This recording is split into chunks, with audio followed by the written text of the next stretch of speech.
deste curso, percorremos o porquê, o quê e o como da CO2PL em contratação pública. O que falta é responder à pergunta mais concreta de todas: por onde é que eu começo? A resposta não é a mesma para todas as entidades. Uma Câmara Municipal do interior tem um contexto diferente de um instituto público ou de uma empresa municipal de infraestruturas. Mas há um conjunto de passos que se aplicam a qualquer entidade que queira implementar a CO2PL de forma responsável e estratégica. O primeiro passo não é jurídico, nem é técnico, é de liderança. A decisão de incorporar critérios climáticos na contratação pública tem de ter o apoio ao nível da direção ou da presidência. Sem isso, qualquer iniciativa ficará a meio do caminho, esmagada pelo peso do cotidiano e pela resistência natural a qualquer mudança. Adicionar um critério de desempenho climático não é uma revolução, é uma evolução natural. Há um conceito que é central na contratação sustentável e que muitas vezes é subestimado: a identificação das necessidades de compra. A compra responsável começa aqui, antes do programa de concurso, antes do caderno de encargos, antes de qualquer peça de procedimento. A questão que qualquer entidade adjudicante deve fazer antes de lançar uma compra é: eu preciso mesmo de comprar isto? Da forma como sempre comprei? Ou há outras formas de satisfazer esta necessidade com menor impacto ambiental e menor custo para o contribuinte? Isto não é uma pergunta filosófica, é uma questão prática de planeamento. Começar por clarificar a necessidade, evitar compras desnecessárias e desenhar a compra de forma mais eficiente é, regra geral, melhor do que comprar e depois tentar compensar os impactos. A CO2PL não substitui este exercício prévio, ele complementa-o. É aqui que a ISO 20400 tem um contributo relevante. A ISO 20400 é um referencial internacional de orientação para a contratação pública sustentável. Não é uma norma de certificação, não existe certificado ISO 20400, é um guia que ajuda as organizações a integrar sustentabilidade em todo o processo, desde a decisão de contratar até a gestão de contrato. O que a ISO 20400 reforça é a ideia de compra estratégica, perceber impactos, priorizar onde o impacto é maior e alinhar decisões de compra com objetivos da organização. A CO2PL encaixa nesta lógica mais ampla como um instrumento específico para estruturar e premiar compromissos de descarbonização com prova por terceira parte. Depois da liderança vem a implementação. A nível de governação, a implementação da CO2PL não deve ser uma tarefa que fica na mesa de uma única pessoa. Envolve técnicos de contratação pública, juristas, gestores de contrato e, idealmente, também as áreas que definem as necessidades de compra. O técnico de contratação pública é quem vai operacionalizar, quem vai incluir o critério nas peças de procedimento, quem vai gerir as perguntas dos concorrentes, quem vai fazer a avaliação das propostas. Já o jurista precisa de perceber a ligação entre a CO2PL e o artigo 75 do CCP, os requisitos de fundamentação e as implicações do regime de penalidades.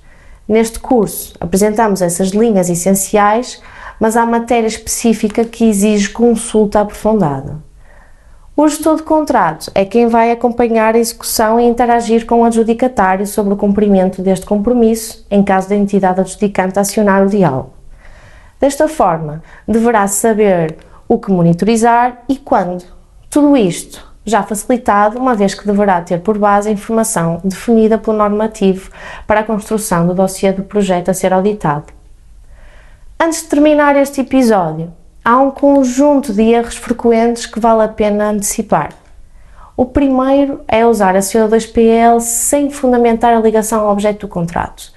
Não basta colocar a ferramenta numa grelha de avaliação, a entidade adjudicante tem de explicar de forma documentada por que razão o desempenho climático do fornecedor está relacionado com a execução deste contrato específico.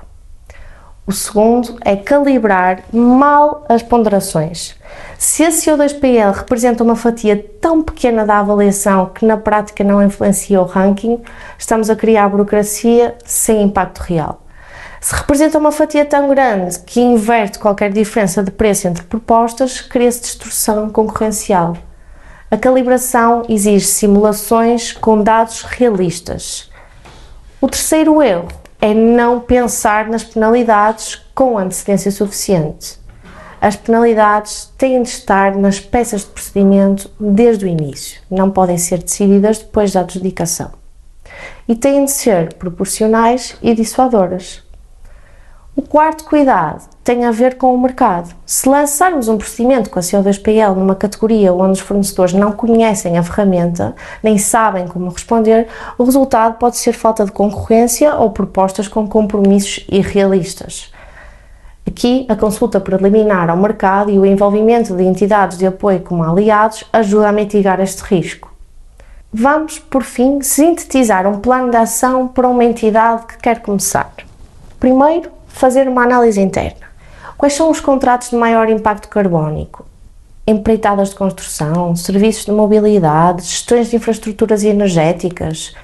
É aqui que a CO2PL tem mais valor, apesar de poder ser utilizada em qualquer tipo de contrato. É aqui que se deve começar. Esta análise não precisa de ser exaustiva. Comecem por identificar 2 ou 3 tipos de contrato com impacto potencial elevado e foquem este esforço inicial nesses. Segundo, promover formação interna. As equipas de contratação e os juristas precisam de conhecer a ferramenta antes de a usar. Este curso é um ótimo ponto de partida, mas há mais recursos disponíveis no site da CO2PL e também através de aliados. O investimento em formação não é um custo. É a condição para que a ferramenta seja usada bem e sem erros que possam gerar litígios. Terceiro, realizar uma consulta preliminar ao mercado numa das categorias identificadas. Perceber quantos fornecedores conhecem a ferramenta, qual é o seu nível de certificação e o que antecipam em termos de custos e compromissos.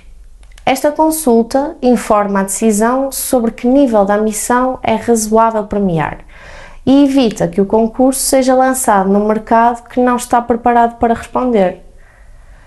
Em quarto lugar, preparar um procedimento piloto. Escolher um concurso onde o impacto climático seja relevante, tal como estávamos a mencionar. Preparar cuidadosamente as peças do procedimento, com apoio jurídico e técnico especializado, e lançá-lo. Aceitem também que o primeiro procedimento não vai ser perfeito, e não tem de ser. O importante é começar, aprender com a experiência e iterar e evoluir. Quinto lugar, monitorizar e partilhar. O que correu bem? O que não funcionou como esperado? Que nível da missão escolheram os concorrentes? A penalidade prevista pareceu dissuadora? A auditoria correu dentro do prazo? Estas questões têm valor de aprendizagem enorme. E a partilha com outras entidades públicas, nas comunidades de prática, nas estruturas supramunicipais, nas centrais de compras, amplifica o impacto dessas aprendizagens. Uma Câmara que experimenta e partilha está a construir conhecimento para todo o sistema.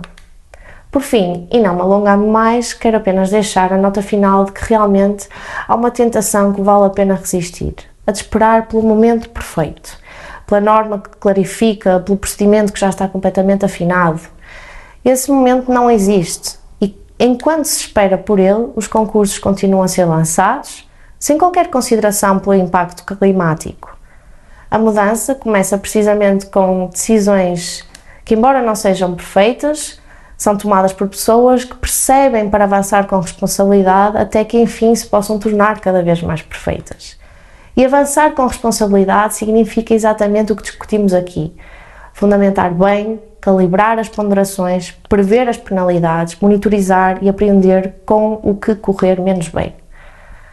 Ao longo deste curso, vimos que a contratação pública tem uma escala que lhe confere um poder real de influência sobre a trajetória climática do nosso país e do mundo, enfim. Vimos que a CO2PL é um instrumento de Estado, juridicamente compatível com o nosso ordenamento e operacionalmente acessível a quem se prepare, mas a mudança não acontece por força da lei, nem por força de uma estratégia nacional, acontece quando decisores públicos e técnicos de contratação tomam decisões concretas nas peças de procedimentos concretos, com fundamentos claros e com compromissos verificáveis. E o caminho começa precisamente aqui. pela identificação das necessidades de compra com impacto climático, pelo envolvimento das equipas, por um primeiro procedimento piloto feito com rigor e pela partilha dos resultados com o ecossistema à nossa volta. Portugal já está no início desta jornada, mas não está sozinho. Há um ecossistema europeu de entidades e ferramentas e parceiros prontos a apoiar. A CO2PL é uma das peças desse ecossistema. Este curso, esperamos, é mais uma. Obrigada pela vossa atenção e bom trabalho a todos.